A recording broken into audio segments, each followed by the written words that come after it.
A film that grossed tens of millions ran on a shoestring budget. One of its kings would trade Hollywood forever for quiet charity work. Another supporting soldier would go on to command the world's most famous spy. Welcome back to Golden Era Stars. More than 60 years later, here's where they all are. Richard Egan stepped into the sandals of King Leonidas, the doomed but unbending Spartan king, who a decade earlier had been discovered by a Hollywood talent scout for one blunt reason. A casting director barked, "Take off your shirt," and put him in his first real role. Egan was 39 when filming began, and he brought a soldier's discipline to the part that went beyond acting. During World War II, he had served as an army captain, trained troops as a judo and knife-fighting instructor, and spent a year stationed in the Philippines before deciding acting was what he truly wanted to do. Richard Egan died at 65 of prostate cancer on July 20, 1987 in Santa Monica, just over a week before his 66th birthday. After the 300 Spartans, he moved into television, headlining the NBC Western Empire, and later closed out his career playing a recurring doctor on the daytime soap Capital, right up until his death. He married British actress Patricia Hardy in 1958, and the couple raised 5 children together. On screen, Leonidas chose to stand and die at Thermopylae rather than retreat. Off it, Egan spent his final years quietly showing up on a soap opera set, still working almost to the end.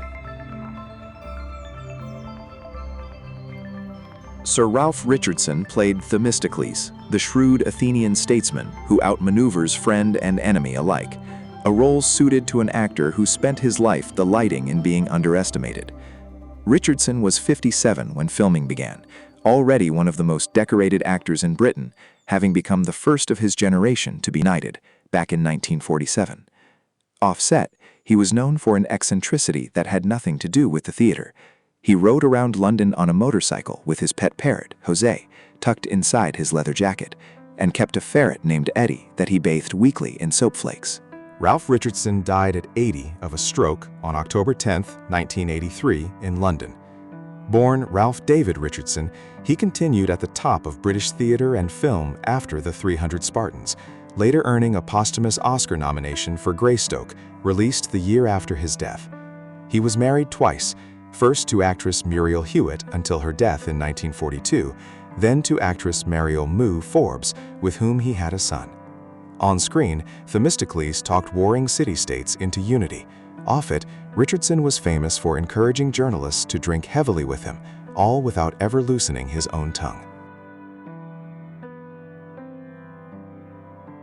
Diane Baker played Ellis, the Spartan girl caught in a love triangle on the edge of history, who was, in real life, the daughter of a woman who had once appeared in the Marx Brothers movies. Baker was just 22 when filming began, already a 20th Century Fox contract player who had debuted a year earlier as Anne Frank's older sister Margot in The Diary of Anne Frank. In 1957, she had also been a Miss Rheingold beauty pageant contestant, her face printed on beer cans across the country before she had even turned 20. Today, at 88, Diane Baker is the last surviving member of the film's principal cast. Born Diane Carroll Baker, she went on to work with Alfred Hitchcock on Marnie, then stepped into a role in the thriller Mirage that Hitchcock had originally written for Tippi Hedren. Decades later, she reached a new generation of moviegoers as Senator Ruth Martin in The Silence of the Lambs. She never married and later spent more than a decade teaching acting at San Francisco's Academy of Art University. Ellis waited at home for her Spartan to return from war. Baker instead built a screen career that has quietly outlasted every other actor in this cast. Barry Coe played Philon, the young Spartan in love with Ellis, a piece of casting that made sense for an actor Fox was grooming as its next romantic leading man.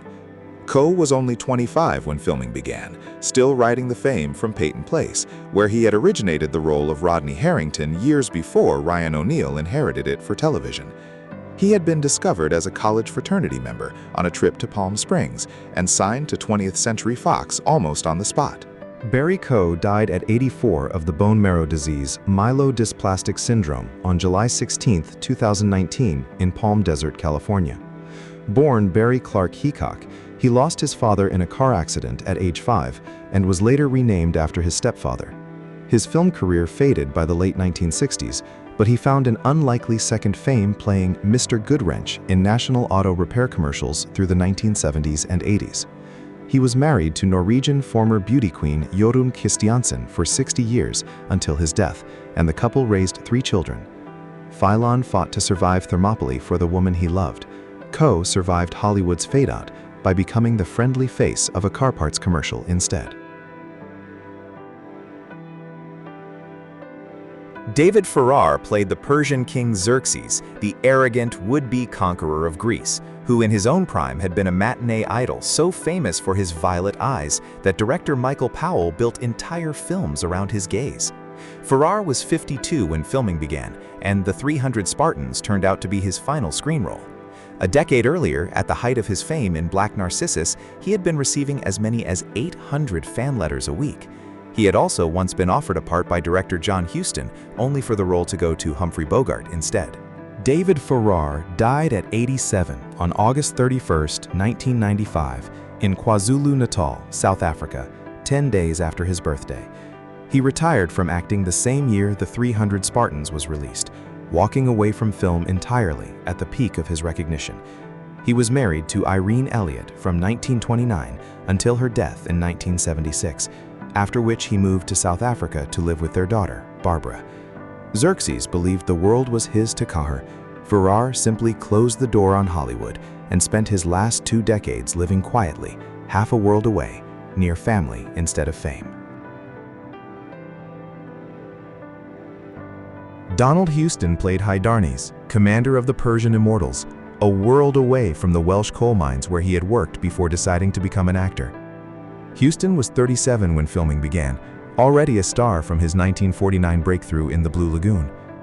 He and his younger brother, Glenn Houston, had both been raised largely by their grandmother in Clydach Vale after their mother died at 29, and both brothers went on to build long, overlapping careers in British film. Donald Houston died at 67 of a stroke on October 13, 1991, in Coimbra, Portugal. Born Donald Daniel Houston, he spent the years after The 300 Spartans becoming one of British cinema's most reliable authority figures, appearing in Where Eagles Dare and 633 Squadron, and playing comic roles in the Doctor and Carry On film series. He married Brenda Hogan in 1949, and the marriage lasted the rest of his life. Hydarnes served an empire chasing total conquest. Houston, by contrast, spent 4 decades as one of the steadiest, hardest-working character actors in British cinema. Anna Synodinou played Queen Gorgo, the Spartan king's wife who has to summon her own kind of courage back home, a role that suited an actress who would later spend 16 years wielding real political power. Synodinou was 32 when filming began, already celebrated in Greece as one of the country's great interpreters of ancient tragedy, having won the National Kotopouli Theatre Award for her stage work. Cinema, in fact, was only ever a brief detour in a career built almost entirely on the stage. Anna Synodinou died at 88 on January 7, 2016 in Athens, Greece. After The 300 Spartans, she returned almost entirely to the Greek stage, but in 1974 she was elected to the Hellenic Parliament, eventually serving as her country's deputy minister for social services. She was married to Georgios Marinakis from 1956 until his death in 2009. Queen Gorgo told the Spartan council what to do while the men were away at war. Synodinou spent 16 years actually doing it, holding real elected office in the Greek government. John Crawford played Agathon, the Spartan spy captured and tortured while scouting the Persian camp, a small role for an actor quietly building one of the busiest character actor careers in Hollywood. Crawford was 40 when filming began, born Cleve Allen Richardson in rural Washington state and raised largely by his grandmother during the Depression. He shared the screen with his own wife. Fellow cast member Anne Wakefield, who played Artemisia, was married to Crawford at the time. John Crawford died at 90 from complications of a stroke on September 21, 2010 in Thousand Oaks, California. He went on to appear in disaster blockbusters like The Poseidon Adventure and The Towering Inferno, and spent 9 seasons as Sheriff Ep Bridges on the CBS series The Waltons. He married 4 times in total. His marriage to Anne Wakefield, his 300 Spartans co-star, ended in divorce in 1966. Agathon was a spy hiding in plain sight among enemies. Crawford spent decades as exactly that kind of face, instantly familiar and rarely the star, across hundreds of American film and television productions. Laurence Naismith played the unnamed first delegate, a small diplomatic role for an actor who had already spent years playing captains and commanders drawn from his own seafaring background. Naismith was 51 when filming began, born Lawrence Johnson, and had served 9 years in Britain's Royal Artillery before returning to the stage. He had previously played the real-life captain of the Titanic in A Night to Remember, a role that leaned directly on his early years working as a merchant marine seaman. Laurence Naismith died at 83 after a short illness on June 5, 1992, in Southport, Queensland, Australia. His ashes later scattered into the Pacific Ocean. After the 300 Spartans, he found an unlikely late-career signature role as the whimsical, non-singing Merlin in the 1967 film version of the Broadway musical Camelot. He married Vera Boca in 1939. A minor Greek delegate on screen, Naismith spent his real career quietly stealing scenes as sea captains, wizards, and kindly authority figures across 5 decades of British film. The 300 Spartans opened in American theaters on August 29, 1962, made on a budget of roughly $1.35 million, against a worldwide gross reported in the tens of millions, one of that year's biggest historical epics. Of the 11 cast members featured here, only Diane Baker is still with us. The other 10 have all passed away.